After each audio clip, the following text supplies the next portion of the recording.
Au début du XXe siècle, le Congo belge était un territoire marqué par l'oppression coloniale. Sous le règne de Léopold II, des millions de Congolais ont subi des atrocités. Dans ce contexte, un enfant de 10 ans rit spontanément dans son village.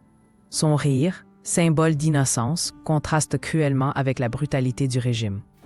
Les soldats belges, en uniforme bleu et rouge, surveillent les villageois avec méfiance. Ce moment capture l'absurdité de la répression coloniale où même la joie enfantine devient suspecte.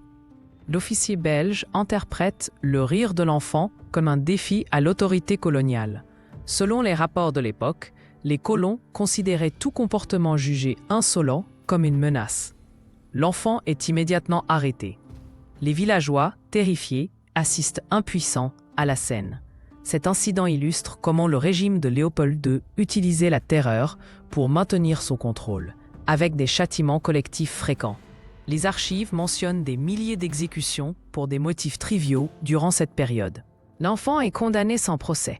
Les témoignages historiques révèlent que les exécutions publiques étaient courantes pour exemplifier la domination belge. Le peloton d'exécution, composé de soldats congolais forcés de servir, illustre le système de coercition coloniale. Avant de mourir, l'enfant pleure. Détail est apporté par des missionnaires présents. Ce crime, comme tant d'autres, fut ignoré par l'administration belge. Les statistiques estiment que la population congolaise a diminué de moitié sous Léopold II. Après l'exécution, le village est plongé dans un silence traumatique. Les Belges interdisent tout rituel funéraire, effaçant méthodiquement les traces de leurs crimes. Pendant des décennies, la Belgique niera ces violences, détruisant les archives compromettantes. Ce n'est qu'en 2020 que le roi Philippe exprimera des regrets sans jamais reconnaître la responsabilité de l'État.